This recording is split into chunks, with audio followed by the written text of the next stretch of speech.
Halo teman-teman tanam duit semua, kita kembali lagi. Kali ini kita ada acara baru namanya Ngabuburit Tanam Duit. Di dalam nuansa bulan Ramadan sekarang, buat teman-teman selamat menunaikan ibadah puasa bagi yang merayakan. Nah, kita sambil nunggu waktu buka puasa, asiknya sih kita ngobrol-ngobrol bareng nih soal apa lagi nggak jauh-jauh dari kita ngobrol-ngobrol tentang investasi, keuangan dan sebagainya. Kali ini untuk episode pertama kali ini kita akan sedikit ngomongin tentang investasi syariah. Di sini bersama dengan di sana ada Chief Hanif. Halo Chief Hanif, apa kabar di sana? Halo Jar, apa kabar? Baik ya Chief ya. Semoga Baik, puasanya lancar terus. thank you. Thank you, amin. Nah Chief, kita bakal ngomongin tentang investasi syariah nih sekarang nih. Kalau boleh tahu, kira-kira kenapa sih investasi syariah itu bisa ada khususnya di Indonesia sekarang ini gitu. Pasti kan ada cerita-cerita yang melatar belakangi kenapa investasi syariah itu perlu ada di negara kita ini dan akhirnya tumbuh sampai sekarang ini. Oke, jadi investasi syariah ini muncul pertama kali sebetulnya tuh di pertengahan tahun 1990-an ya. Utamanya setelah krisis tahun 97 ya. Pada saat krisis tahun 97 di mana perbankan kita kolaps, kemudian ekonomi kita juga kolaps. Nah, pada saat itu muncul satu perkembangan yaitu investasi syariah. Ya. Nah, ini kita sebetulnya bukan negara yang pertama kali yang mengembangkan investasi secara syariah. Negara lain ya di Timur Tengah, bahkan di Eropa juga sudah ada yang menerapkan investasi syariah. Bahkan literatur itu banyak di dikajinya di London ya, di Inggris sana. Nah, kalau di Asia sendiri yang paling yang jadi leader untuk produk-produk syariah, investasi syariah, bukan hanya investasi tapi perbankan juga ya, yaitu Malaysia. Jadi sebelum krisis pun di tahun 97-98 Malaysia sudah maju ekonomi syariahnya. Pemerintahnya, ya aparat-aparatnya itu sangat aktif ya mengembangkan ekonomi secara syariah. Nah, Indonesia mengikuti perkembangan yang ada. Sudah banyak sebetulnya akad-akad atau transaksi-transaksi yang nilainya besar-besar itu menggunakan konsep dan juga akad atau kontrak-kontrak secara syariah. Kira-kira seperti itu sih. Mungkin kalau kita ini mundur sedikit, kalau begitu kan khususnya untuk teman-teman tanam duit semua ini pasti pengen tahu nih bedanya antara investasi yang konsepnya itu konvensional sama investasi yang basisnya itu syariah. Nah, macam-macam jenis dari investasi syariah itu ada apa aja sih, Cip, sebenarnya? Secara perbandingannya gimana ya? Sebetulnya secara struktur yang paling membedakan itu adalah bahwa di dalam transaksi syariah itu harus selalu ada akadnya, harus ada jual beli. Sementara kalau yang di konvensional tidak selalu harus ada jual beli ya. Misalnya di perbankan ya, perbankan konvensional kan bank itu sebetulnya memperdagangkan uang. Ya. Bank meminjam uang dari masyarakat luas dalam bentuk produknya dan deposito, ada tabungan, ada giro, ada juga obligasi. Nah, untuk dia meminjam uang tersebut dari masyarakat, bank itu membayar, ya itulah harganya, harga uang yang dia pinjam. Namanya bunga deposito, bunga tabungan, ya atau bunga obligasi.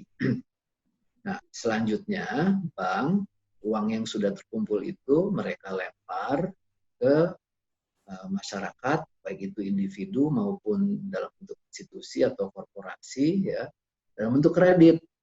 Jadi mereka bank itu memberi pinjaman kepada nasabah-nasabahnya, kita sebut saja namanya istilahnya adalah debitur, dan atas pinjaman yang diberikan kepada debitur itu, kredit-kredit yang dikasih ke debitur, itu bank mengenakan biaya bunga. Ya. Jadi bank menerima bunga dari debitur, kemudian bank membayar bunga kepada kreditur atau kepada deposan ya, nabung. Nah, selisih antara bunga yang diterima dan bunga yang bayar itu adalah penghasilan bank. Kasarnya seperti itu kalau di bank konvensional. Kalau di bank syariah, karena konsepnya syariah itu tidak memperdagangkan uang, harus ada istilahnya underlying transaksinya, maka bank itu hanya sebagai intermediary saja, sebagai perantara antara yang punya uang dengan yang membutuhkan uang. Maka bank memiliki produk-produknya berbeda dengan bank konvensional. Nah, ada deposito ya syariah mungkin yang bagi hasil ya, atau ada yang penitipan. Akad itu juga ada akadnya. Jadi nanti para penabung yang ada di bank syariah itu juga bisa memilih sendiri produk-produk yang ada di bank pada saat dia ingin melemparkan dana. Kalau di bank konvensional kan nggak bisa, jadi dia ngasih pinjam aja sama bank. Ya. Nanti bank terserah bank, pokoknya dia udah janji mau bayar deposannya. Dia nggak perlu deposannya nggak perlu tahu itu duitnya. Tapi kalau di bank syariah, deposannya itu bisa pilih produk apa yang akan dia pilih. Kalau secara syariah, bank uang itu bukan yang diperdagangkan. Ada lagi sih yang lain-lainnya ya. Cara struktur tadi saya juga sebutkan ya.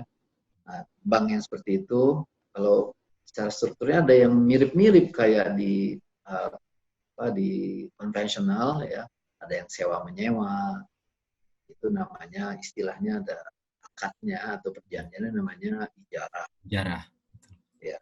Kemudian ada yang musyarakah, ya musyarakah itu berserikat, ya. Seperti mendirikan, kalau di kita secara hukumnya kan mendirikan perseroan terbatas, itu kan serikat kan. Atau nggak usah pakai perseroan terbatas, kita punya proyek, misalnya kita berdua, terus kita patungan, ya, habis itu kita biayai proyek tersebut. Kita ada kesepakatan yang berdua, berserikat, kita ikat perjanjian. Terus ada yang namanya mudharabah.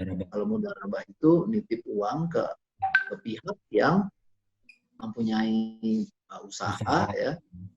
Jadi misalnya kamu Jar punya usaha apa, misalnya punya toko ya, terus kan perlu modal kerja gitu. Saya nitip aja di kamu. Jadi hasilnya kita bagi hasil ya. Ada lagi yang lain namanya akad wakalah ya. Nah, ini mirip-mirip sama mudharabah, tapi kalau wakalah itu benar-benar nitip uang untuk dikelola. Ini seperti perusahaan manajer investasi ya, itu adalah wakalah sebetulnya. Karena manajer investasi mereka itu adalah ahlinya adalah mengelola investasi. Dia dititipin uang untuk dikelola ke berbagai portfolio, kemudian dia akan menerima bayaran dari yang menitip uang itu dalam bentuk fee gitu ya. Ada lagi yang lain namanya akad istisna. Akad istisna ini akad yang sebetulnya adalah kita mesen barang gitu, inden ya. Nah, jadi ada perjanjian yang namanya yaitu tadi akad istisna, yaitu ada yang memesan barang, kemudian ada yang pihak yang membuat barang. Yang terakhir ada yang namanya akad kafalah, yaitu akad antara pihak penerima ya dan pihak yang dijamin untuk menjamin pihak yang dijamin kepada pihak yang lain. Nah, ini agak sedikit complicated gitu ya. Lebih bersifat morality sih sebetulnya. Dalam hal kebendaan itu ada yang diharamkan, misalnya ya kalau binatang babi barangkali ya, kalau makanan atau minuman bir itu nggak boleh gitu ya. Kemudian ada yang attitude-nya misalnya sikapnya pada saat melakukan investasi itu tidak boleh ada yang bersifat ragu-ragu. Sebetulnya dia ragu-ragu untuk atas produk tersebut. Nah itu tuh nggak boleh. Gitu. Iya. Atau berspekulasi yang berlebihan, bukan karena ada ukuran gitu ya. Jadi semacam Jadi kayak perjudian ya jatuhnya ya kalau tidak ada kepastian seperti itu, Cip. iya betul. Jadi itu lebih sifatnya sih lebih ke morality. Jadi ada kaidah-kaidahnya. Nah untuk detailnya bisa sih dilihat di banyak literatur gitu. Tapi kita kan bicara ringan aja nih. Jadi kalau teman-teman tanam duit, kalau yang mau lihat ininya literatur lengkapnya, ntar kita taruh linknya di deskripsi kolom di bawah. Nanti teman-teman bisa klik aja langsung untuk mempelajari lengkapnya tentang kaidah-kaidahnya tadi atau dengan akad-akadnya tentang investasi di syariah. Kalau tadi investasi-investasi syariah itu punya transaksi-transaksi tertentu atau kaidah-kaidah tertentu. Nah, pasti ada kan lembaga yang mengesahkan apakah investasi ini bersifat syariah secara penuh. Nah, itu kira-kira siapa sih Cip, yang punya otoritas untuk melakukan hal tersebut gitu? Ya, sebetulnya juga nggak jauh beda ya sekarang dengan yang konvensional. Misalnya untuk perbankan itu Bank Indonesia ada juga yang menerapkan prinsip syariah. Kemudian ada otoritas jasa keuangan. Otoritas jasa keuangan juga sudah membuat peraturan-peraturan tentang praktek atau keuangan syariah lah ya. Nah, tentunya harus ada juga yang mengatakan ini syariah atau tidak, yaitu Majelis Ulama Indonesia. Ya. Itu adalah lembaga yang yang berhak untuk mengatur atau mengatakan kesyariahan suatu produk keuangan atau kegiatan keuangan, kegiatan ekonomi. Nah, di Majelis Ulama Indonesia itu ada perangkatnya yang namanya Dewan Syariah Nasional. Jadi di situ ada ulama-ulama yang ditugaskan atau yang tergabung di dalam Dewan Syariah Nasional, ya, itu untuk berkiprah di ekonomi syariah, ya, ke berbagai lembaga yang ada, masuk tadi ke Otoritas Jasa Keuangan, ke Bank Indonesia, ke Bursa Efek, bahkan ke pemerintah Republik Indonesia, misalnya di Kementerian Keuangan, ya, yang Kementerian Keuangan kan juga sudah memiliki produk sukuk ya atau surat berharga syariah nasional, surat berharga syariah negara, sorry. Ya, jadi udah banyak banget yang berkecimpung di situ. Tapi yang mengatakan kesyariahan suatu produk atau kegiatan itu adanya di Majelis Ulama Indonesia. Seperti itu, Jar. Untuk produk investasi secara umum kan ada yang namanya produk investasi yang basisnya pendapatan tetap atau fixed income, ada yang basisnya itu saham atau equity. Nah, kalau di syariah itu sendiri ada yang mengcover kedua unsur tersebut juga nggak, Cip?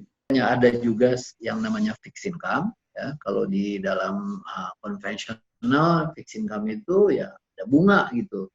Obligasi ya, surat utang ya namanya. Ya, obligasi, deposito itu kan juga sebetulnya fixed income juga. Ya. Nah, ada yang equity ya, ada saham dalam bentuk saham. Cip, untuk sedikit menyimpulkan, kalau begitu kira-kira nih untuk teman-teman tanam duit semua yang ingin mencoba untuk berinvestasi secara syariah itu paling mudah lewat instrumennya apa aja sih, Cip? Yang ada di pasaran sekarang ini gitu. Nah, yang pertama tentu kan di perbankan, ya kan ada banyak sekarang bank-bank yang bukan hanya unit syariah tapi udah jadi bank syariah sendiri, seperti Bank Mandiri punya namanya Bank Syariah Mandiri, BNI juga seperti itu, bahkan yang bank-bank swasta juga udah banyak yang punya perusahaan anak syariah. Itu ada produk-produknya. Kalau di Bursa Efek ya ada dua tuh, ada sukuk ya atau setara dengan obligasi ya kalau di konvensional. Tapi kalau di syariah itu namanya bukan surat utang tetapi surat berharga sukuk. Jadi dia bukan surat utang karena ada lainnya. Kemudian ada saham dan juga ada reksadana. Nah, kalau di reksadana konvensional ada 4 jenis di jenis reksadananya secara umum ya, mulai dari reksadana pasar uang, reksadana pendapatan tetap, reksadana saham, reksadana campuran. Di syariah juga ada reksadana pasar uang syariah, reksadana saham syariah, reksadana pendapatan tetap syariah, dan juga reksadana campuran yang syariah. Nah, terus yang sekarang juga marak ya 2 tahun terakhir ini adalah Kementerian Keuangan ya, Negara Republik Indonesia melalui Kementerian Keuangan menerbitkan surat berharga syariah negara. Bahkan yang SBSN itu adalah untuk nasabah-nasabah atau investor-investor yang individu. Ya, ada yang namanya sukuk tabungan, ada yang namanya sukuk retail Indonesia. Ya, nah itu jenis-jenis yang bisa diperoleh di pasar keuangan produk-produk syariah. Oke, Chief, thank you banget tadi udah cerita-cerita banyak tentang investasi syariah, dan khususnya buat kita teman-teman tanam duit semua, pengen tahu nih kita kalau mau berinvestasi syariah itu bisa lewat mana aja. Nah, teman-teman tanam duit semua, jangan kemana-mana, nantikan lagi episode kita berikutnya di Ngabuburit Tanam Duit. See ya!